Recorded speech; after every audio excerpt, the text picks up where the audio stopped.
Hello जी, कैसे हो आप लोग? आशा करती हूँ आप सब बहुत बहुत अच्छे होंगे। तो सोशल मीडिया पर एक गुड न्यूज़ सुनने को मिल रही है कि हमारी जो प्रीतो भाभी हैं वो प्रेग्नेंट हैं। तो बहुत अच्छा लगा सुनकर। अब देखो, मेरे को तो कोई कंफर्मेशन है नहीं, लेकिन हाँ, उड़ती-उड़ती खबरें सुनी हैं सोशल मीडिया पर, तो हो सकता है भैया इसमें कुछ सच्चाई हो। तो हम तो दुआ करते हैं प्रीतो भाभी की गोद में एक नन्हा-मुन्ना बेटा आ जाए। भगवान करे उन्हें एक पुत्र की प्राप्ति हो। ठीक है? तो हमें बहुत ज़्यादा खुशी होगी। और अब बात करते हैं मुद्दे की। वो बात ये है कि मुझे एक बात समझ में नहीं आती कि जेठानी की लड़ाई जो है वो डबली से है। ठीक है? डबली ने बहुत बड़े जो प्लेटफ़ॉर्म पर होस्ट टॉक पर जो बोला था, और उसके बाद जेठानी ने भी अपनी सफाई में बहुत कुछ बोला। तो इनका आपस में एक 36 का आंकड़ा हुआ, इनकी लड़ाई झगड़ा हुआ। और घर में वैसे भी जेठ की वजह से बहुत ज़्यादा दिक्कतें हुई, क्योंकि उसने प्लॉट वगैरह बेच दिया, उसने जादू टोने करने शुरू किए अपने घर के अंदर। तो मेन मुद्दा यहाँ पर यह आया कि जेठानी की और डबली की आपस में नहीं बनती, तो इसीलिए डबली ने ये डिसीजन लिया कि भैया हम जो है वो अलग रहेंगे, हमारे बस की नहीं है। लड़ाई हुई, झगड़ा हुआ, कलेशबाजी हुई, बहुत कुछ हुआ, जिसको कि डबली ने शांति का नाम दिया गया कि शांति से, जबकि वो शांति नहीं थी। शांतिपूर्वक आपका कुछ नहीं हुआ था। खूब घर में लड़ाई झगड़े हुए हैं आपके, और उस वजह से आप वहाँ से अलग हो गए। लेकिन ये प्रीतो का मुझे समझ में नहीं आता। भैया, प्रीतो की तो किसी से लड़ाई नहीं, किसी से झगड़ा नहीं। तो प्रीतो जो है वो अपने सास-ससुर के पास क्यों नहीं रहती? प्रीतो को तो रहना चाहिए ना अपने सास-ससुर के साथ। ठीक है कि सुनने में आया है कि ये दोनों बहनें हैं, पता नहीं कज़न बहनें हैं या रियल बहनें हैं, ये मुझे नहीं पता। लेकिन बहन-बहन का रिश्ता ठीक है, आपका बहनों का भी रिश्ता है, आपका देरानी और जेठानी का भी रिश्ता है। लेकिन कम से कम आप अपने फ़र्ज़ से तो पीछे मत हटो। आपको तो वहाँ पर जाना चाहिए ना, अपने सास-ससुर के साथ रहना चाहिए, उनकी सेवा भाव भी करनी चाहिए। क्योंकि अब वो देखो बिल्कुल अकेले हैं, उनके पास कोई भी नहीं है।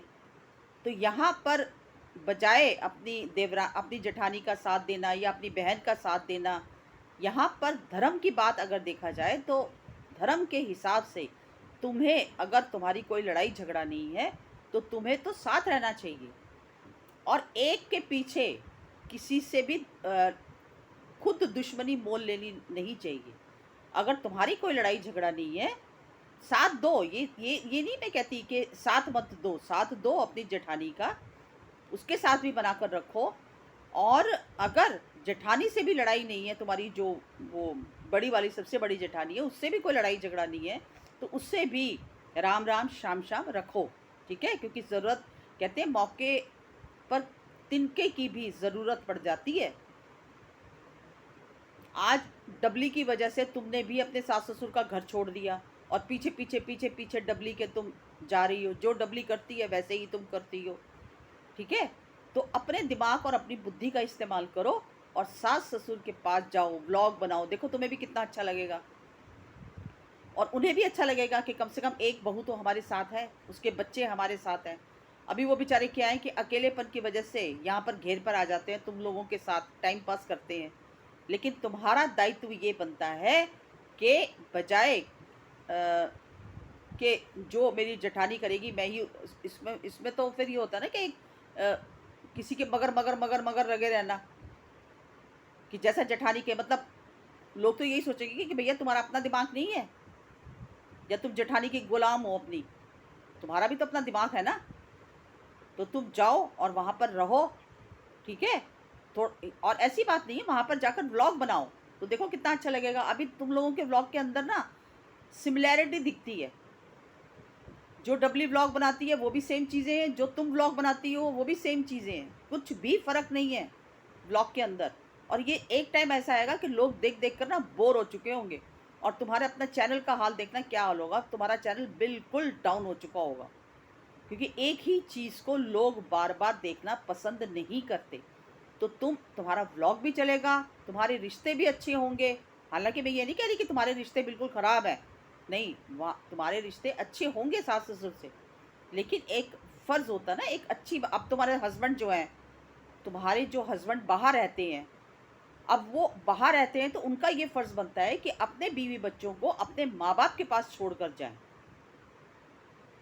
माँ-बाप के पास जा ये एक नियम है।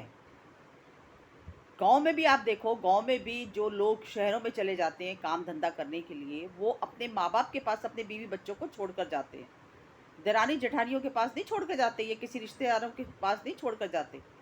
अब तुम्हारे हस्बैंड बाहर काम करते हैं, ठीक है? तो उनका ये फ़र्ज़ बनता है कि तुम्हें अपने सास-ससुर के तुम्हें अपने माँ-बाप के पास छोड़े, और खुद भी वहाँ माँ-बाप के पास आकर मिलें और व्लॉग में दिखाएँ। लेकिन तुम लोग कोई भी वहाँ पर आना-जाना तुम लोगों ने बंद कर रखा है। पीछे से आते-जाते होंगे तो भैया हमें पता नहीं, लेकिन व्लॉग के अंदर तो तुम लोगों ने जैसे कसम ही खा ली है कि उस घर में तो हम पैर रखेंगे ही नहीं। तो मुझे समझ में नहीं आता कि चलो डबली ने तो खाई होगी कसम कि मैं तो नहीं जाऊँगी उस घर में। लेकिन तुम्हारी तो कोई दिक्कत नहीं है, तुम तो जाओ, तुम तो व्लॉग बनाओ। तुम्हें क्या परेशानी है? इंसान को ना अपना दिमाग भी यूज़ करना चाहिए। और सारी ज़िंदगी देखो, जब बच्चे बड़े-बड़े हो जाते हैं तो सारी ज़िंदगी ये देवरानी-जेठानी भी नहीं रहती। अलग तो उनको भी होना पड़ता है एक टाइम पे, क्योंकि बच्चों का फ्यूचर, बच्चों का भविष्य आड़े आता है। और हर इंसान जो है ना वो अपना देखता है। कल को तुम भी ये चाहोगे कि मेरा अपना घर हो, मेरे अपना अपना परिवार हो सिर्फ़। अभी तो ऐसा होता है कि बहुत सारी चीज़ें होती हैं, साथ रहकर तुम लोगों की भी कुछ ऐसी बातें, खट्टी-मीठी झगड़े होते भी होंगे तुम्हारे, ठीक है ना? लेकिन वो बात है कि वो बात अलग है कि तुम लोग सोशल मीडिया पर नहीं दिखाते। यहाँ पर भी तुम्हारे जब ये जो माँ-पिताजी के घर में भी तुम्हारे होते थे, लेकिन उस समय माँ समझा देती थी तुम दोनों को, तो तुम दोनों माँ के सामने सॉरी बोल देते एक-दूसरे को, ठीक है? तो यहाँ पर भी होता होगा। तो एक टाइम में ऐसा आता है इंसान का कि जब एक इंसान, एक फैमिली जो है ना, वो कंप्लीट सिर्फ़ अकेले रहना पसंद करती है। तो मेरा तो यही सुझाव है कि भैया तुम्हें अपने सास-ससुर के पास जाना चाहिए, रहना चाहिए, और उनके वहाँ का भी व्लॉग बनाकर दिखाना चाहिए। और रही बात प्रेगनेंसी की, तो ये बात मुझे कोई कन्फर्म नहीं है, लेकिन अगर है तो मेरी तरफ से बहुत-बहुत कांग्रेचुलेशंस आपकी प्रेगनेंसी की, और हमारी तरफ से ब्लेसिंग्स है कि भगवान तुम्हें भी एक बेटा दे। तो बस ये एक छोटी-सी मेरी वीडियो थी। अगर पसंद आई हो तो लाइक, शेयर, सब्सक्राइब कीजिए। मिलती हूँ अगली वीडियो में एक नए टॉपिक के साथ। तब तक के लिए